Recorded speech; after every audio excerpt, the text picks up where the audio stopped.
بسم اللہ الرحمن الرحیم، شروع اللہ کے نام سے جو بڑا مہربان اور نہایت رحم والا ہے۔ گرہن اور نماز گرہن سے متعلق احکام و مسائل۔ حدیث نمبر 1040، حضرت ابو بکر رضی اللہ عنہ سے روایت ہے، انہوں نے فرمایا ہم نبی صلی اللہ علیہ وآلہ وسلم کے پاس بیٹھے تھے کہ آفتاب گہن ہو گیا، آپ فوراً اٹھے، درآں حال یہ کہ آپ کی چادر گھسٹ رہی تھی اور مسجد میں داخل ہوئے۔ ہم بھی مسجد میں آئے، آپ نے ہمیں 2 رکعت نماز پڑھائی یہاں تک کہ آفتاب روشن ہو گیا۔ پھر آپ نے فرمایا سورج اور چاند کسی کے مرنے سے گرہن زدہ نہیں ہوتے، جب تم انہیں گرہن لگا دیکھو تو نماز پڑھو اور دعا کرو یہاں تک کہ تمہارے ہاں سے تاریکی دور ہو جائے۔ حدیث نمبر 1041، حضرت ابو مسعود رضی اللہ عنہ سے روایت ہے، انہوں نے کہا نبی صلی اللہ علیہ وآلہ وسلم نے فرمایا سورج اور چاند لوگوں میں سے کسی کے مرنے کی وجہ سے بے نور نہیں ہوتے، بلکہ یہ اللہ کی نشانیوں میں سے 2 نشانیاں ہیں، جب تم انہیں اس حالت میں دیکھو تو کھڑے ہو کر نماز پڑھو۔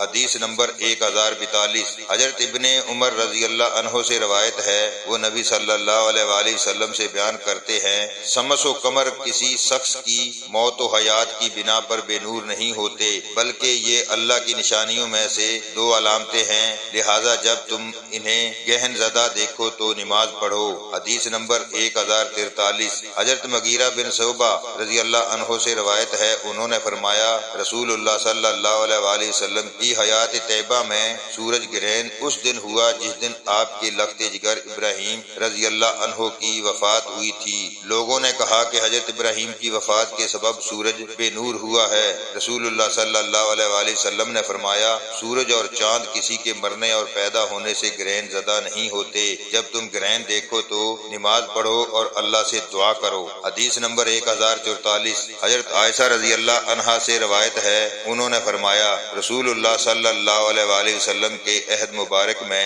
ایک دفعہ سورج گرہن ہوا تو رسول اللہ صلی اللہ علیہ وآلہ وسلم نے لوگوں کو نماز پڑھائی اور اس میں بہت طویل قیام کیا، پھر رکوع کیا تو وہ بھی بہت طویل کیا، رکوع کے بعد قیام کیا تو وہ بھی بہت طویل تھا لیکن پہلے قیام سے کچھ مختصر، پھر آپ نے طویل رکوع کیا جو پہلے رکوع سے قدرے کم تھا، پھر سجدہ بھی بہت طویل کیا، دوسری رکعت میں بھی ایسا ہی کیا جیسا کہ پہلی رکعت میں کیا تھا، پھر جب نماز سے فارغ ہوئے تو آفتاب صاف ہو چکا تھا۔ اس کے بعد آپ نے لوگوں کو خطبہ دیا اور اللہ کی حمد و ثنا کے بعد فرمایا بلا صبح یہ سورج اور چاند اللہ کی نشانیوں میں سے 2 نشانیاں ہیں، یہ دونوں کسی کے مرنے جینے سے گرہن زدہ نہیں ہوتے، جس وقت تم ایسا دیکھو تو اللہ سے دعا کرو، اس کی کبریائی کا اعتراف کرو، نماز پڑھو اور صدقہ و خیرات کرو۔ پھر آپ نے فرمایا اے امت محمد، اللہ سے زیادہ کوئی غیرت مند نہیں ہے کہ اس کا غلام یا اس کی باندی بدکاری کرے۔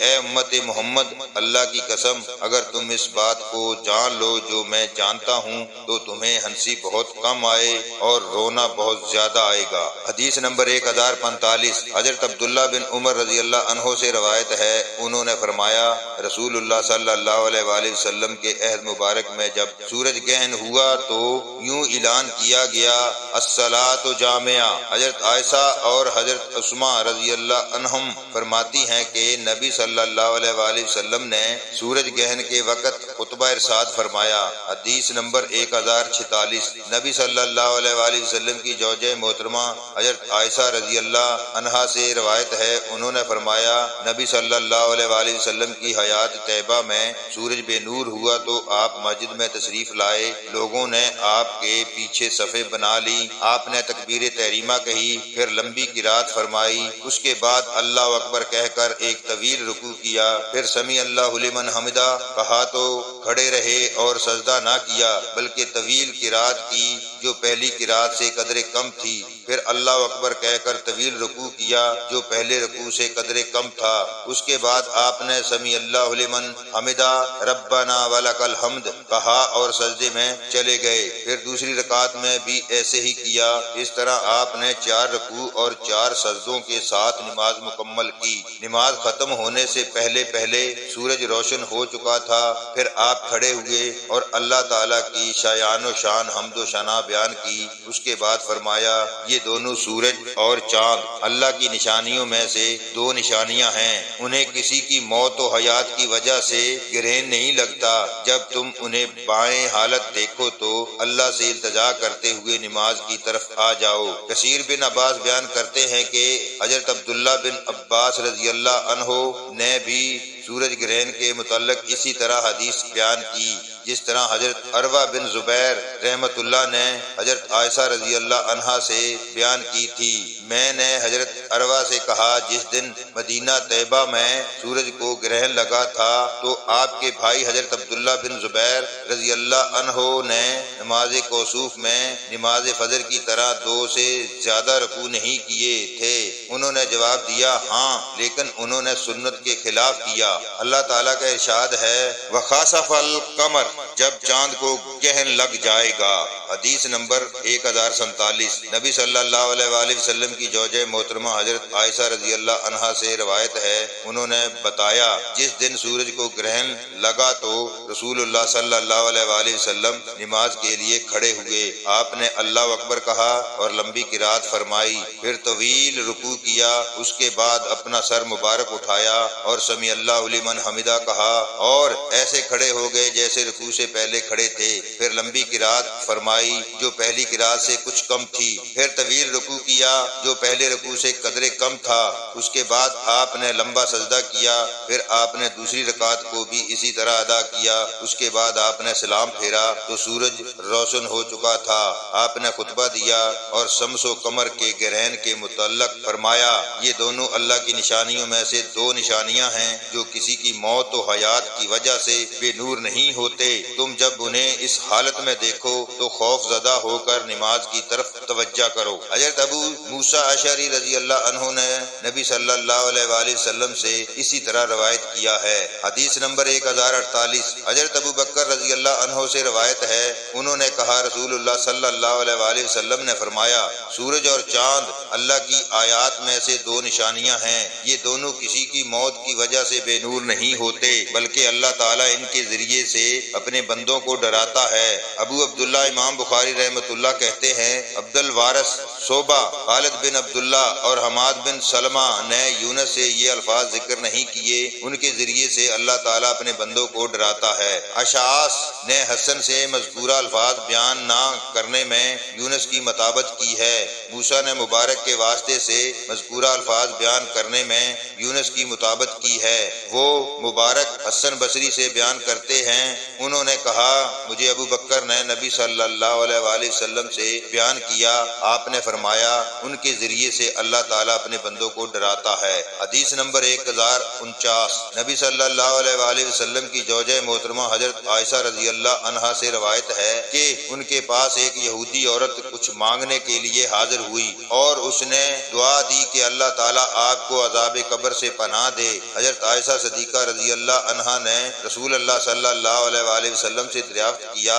آیا لوگوں کو قبروں میں عذاب دیا جائے گا؟ اس پر رسول اللہ صلی اللہ علیہ وآلہ وسلم نے فرمایا میں عذاب قبر سے اللہ کی پناہ طلب کرتا ہوں۔ حدیث نمبر 1050۔ پھر رسول اللہ صلی اللہ علیہ وآلہ وسلم ایک روز صبح کے وقت کہیں جانے کے لیے سواری پر سوار ہوئے تو سورج کو گرہن لگ گیا۔ رسول اللہ صلی اللہ علیہ وآلہ وسلم چاش کے وقت واپس تشریف لائے اور آپ کا گزر ازواج و محترات کے حجرے کے درمیان سے ہوا، اس کے بعد آپ نے کھڑے ہو کر نماز پڑھنا شروع کر دی اور لوگ بھی آپ کے پیچھے کھڑے ہو گئے۔ آپ نے طویل قیام فرمایا، پھر طویل رکوع کیا، اس کے بعد رکوع سے اٹھ کر طویل قیام کیا، پھر پہلے سے قدرے کم تھا، پھر طویل رکوع کیا، پھر جو پہلے رکوع سے کچھ کم تھا، اس کے بعد رکوع سے اپنا سر اٹھایا اور سجدہ کیا، پھر طویل قیام کیا جو پہلے قیام سے کچھ کم تھا، اس کے بعد آپ نے طویل رکوع کیا جو پہلے رکوع سے کم تھا، پھر رکوع سے اپنا سر اٹھایا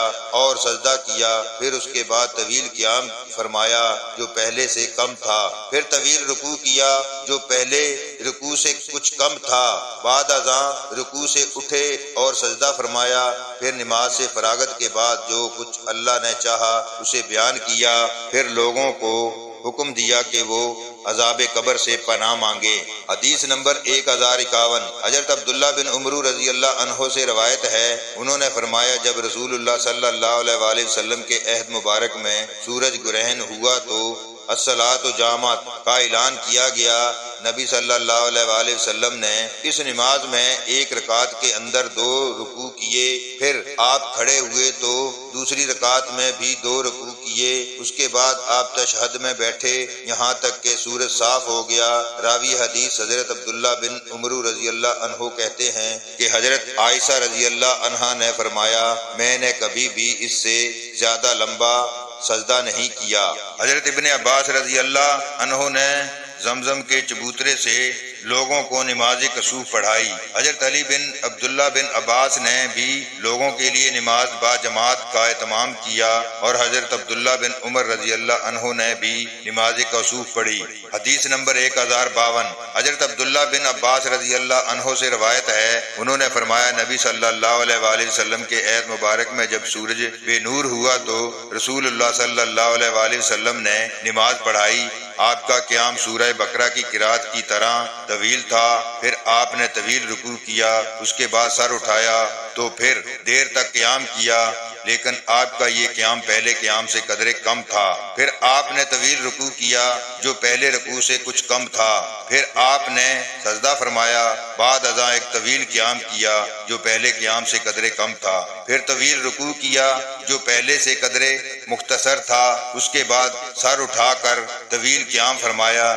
جو پہلے قیام سے قدرے تھوڑا سا تھا، پھر لمبا رکوع کیا جو پہلے سے کم تھا، اس کے بعد آپ نے سجدہ فرمایا۔ آپ نماز سے فارغ ہوئے تو سورج روشن ہو چکا تھا۔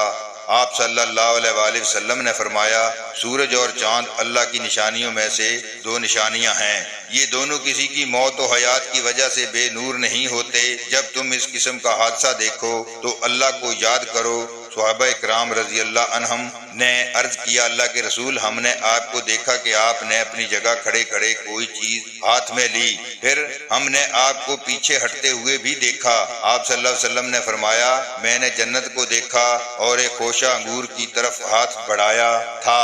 اگر میں اسے توڑ لیتا تو تم رہتی دنیا تک اسے کھاتے۔ اس کے بعد مجھے جہنم دکھائی گئی، میں نے آج تک اس سے زیادہ بھیانک منظر نہیں دیکھا، میں نے اہل دوزخ میں زیادہ تر عورتوں کی تعداد دیکھی۔ لوگوں نے عرض کیا اللہ کے رسول اس کی کیا وجہ ہے؟ آپ نے فرمایا اس کی وجہ ان کی ناشکری ہے۔ عرض کیا گیا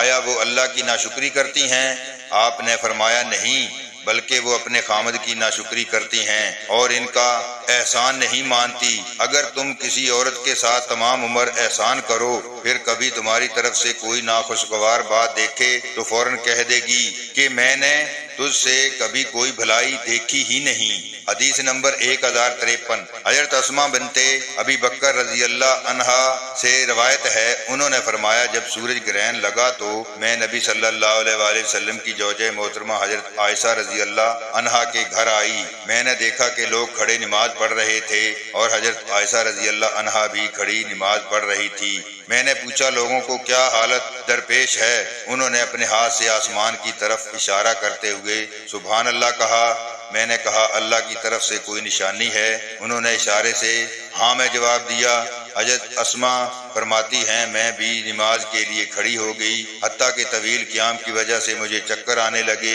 تو میں نے اپنے سر پر پانی ڈالنا شروع کر دیا۔ جب رسول اللہ صلی اللہ علیہ وآلہ وسلم نماز سے فارغ ہوئے تو آپ نے اللہ کی حمد و ثنا کے بعد فرمایا کوئی چیز ایسی نہیں جسے میں نے پہلے نہ دیکھا ہو مگر میں نے اسے اس مقام پر کھڑے دیکھ لیا ہے، حتیٰ کہ جنت اور دوزخ کا بھی مشاہدہ کر لیا ہے۔ میری طرف وحی بھیجی گئی ہے کہ تم لوگ فتنہ دجال کی طرح یا اس کے قریب قریب قبروں میں امتحان سے دوچار ہوگے۔ حضرت فاطمہ بنت منظر کہتی ہیں میں نہیں جانتی کہ اسماء نے مثل یا قریب میں سے کون سا لفظ کہا۔ تم میں سے کسی کو لایا جائے گا اور اس سے پوچھا جائے گا اس شخص کے متعلق تم کیا جانتے ہو، ایمان یا یقین والا؟ فاطمہ کہتی ہیں مجھے معلوم نہیں کہ اسماء نے مومن یا موقن میں سے کون سا لفظ کہا۔ وہ کہے گا گا یہ محمد رسول اللہ صلی اللہ علیہ وآلہ وسلم ہیں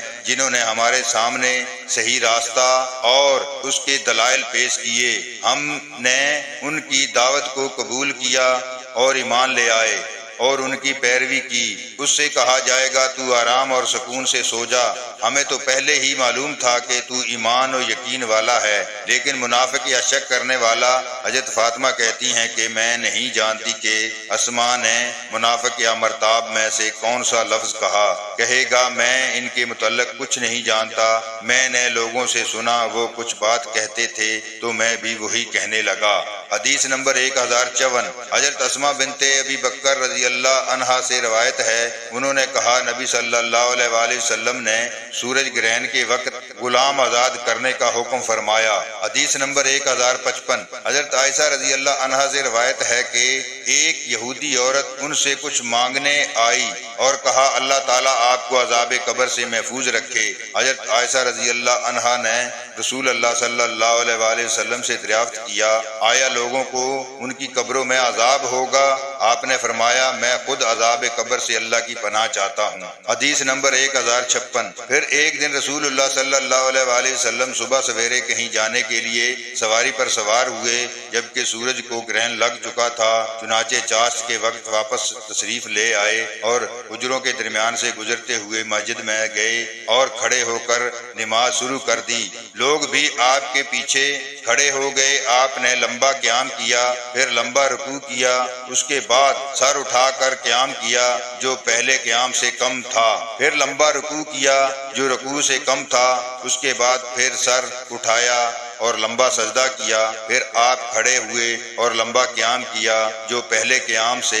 کم تھا، پھر لمبا رکوع کیا جو پہلے رکوع سے کم تھا، پھر لمبا قیام فرمایا جو پہلے قیام سے کم تھا، پھر لمبا رکوع کیا جو پہلے رکوع سے کم تھا، اس کے بعد سجدہ کیا جو پہلے سجدوں سے کم تھا، پھر نماز سے فارغ ہوئے تو رسول اللہ صلی اللہ علیہ وآلہ وسلم نے وہ کچھ فرمایا جو اللہ نے چاہا۔ اس کے بعد آپ نے لوگوں کو حکم دیا کہ وہ عذاب قبر سے پناہ مانگیں۔ اس حدیث کو حضرت ابو بکر، حضرت مغیرہ بن شعبہ، حضرت ابو موسیٰ اشعری، حضرت ابن عباس اور حضرت ابن عمر رضی اللہ عنہم نے بیان کیا ہے۔ اللہ تعالی ہم سب کو دین کو صحیح معنوں میں سمجھنے کی توفیق عطا فرمائے، آمین ثم آمین۔